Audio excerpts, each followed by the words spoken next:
But if you need to pass it on to somebody, that's a whole different story. No, not a chance. Yeah, and that's when good handwriting really does become important.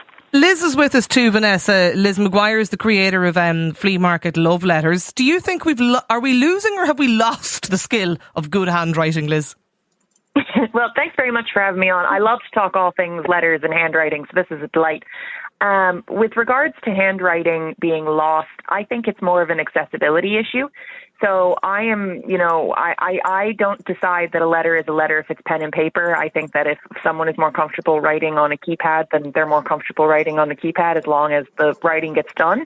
But I think that there's lots to be said about the connection that handwriting gives us, particularly in letter writing, between one another. I oftentimes, I have several pen pals, and I'll start one letter and my handwriting looks a certain way, and by the end of a stack of letters, my hand might have gotten tired, or I might have switched pens, and it looks like two different people wrote the letters because it's just the way my hand goes. Yeah. But that's the novelty of it. When you think back, like when I think back to school in a primary school level, I actually don't know.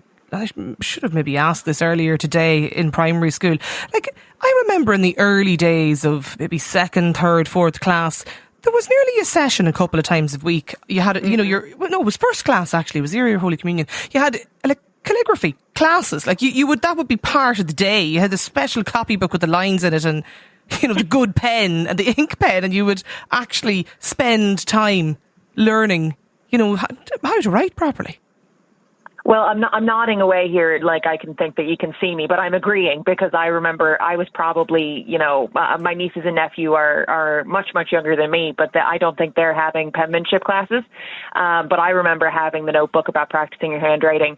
And there's actually a whole study of handwriting called graphology, which is really, really interesting. It has a lot to do with psychology and sort of the slant that a letter has on the page and the pressure and the slope and all sorts of things. But I interviewed a graphologist for my project, which is Flea Market Love Letters. It's an archive of digital love letters. I've got thousands of letters in the archive. I've featured over 600 on my website.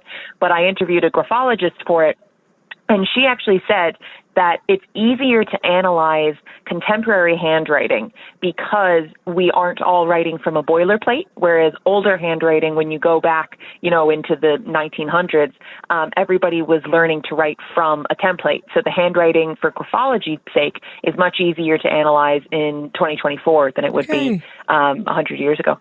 Listeners in her 60s, I've always been so embarrassed by my poor writing. Sometimes I end up actually scrapping greeting cards and buying more because I make such a mess.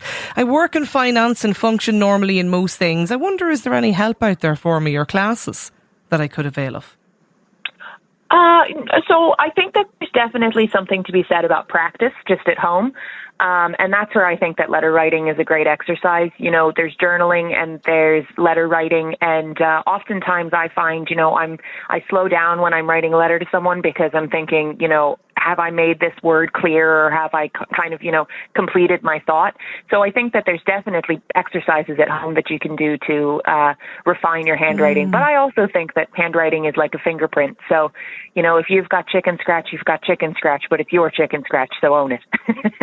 My daughter started her Leaving Cert Paper 1 English, says this listener, and she commented that she had to write for 3 hours. It did make me think, what will my first year son, who the school has now introduced iPads for this year, what will he do when it comes to writing for 3 hours when it's his turn to take the state exams? It's a good question. God bless his. I think it's a real challenge because I think it's a stamina exercise, and it does have to do with muscles and using your hands differently. So I really do feel unless there's a decision made about how it can be kind of brought forward to do a hybrid model, I really do feel it's important to ask, where will it go? Joyce is on the line as well, Liz. Joyce, you work with parents and children.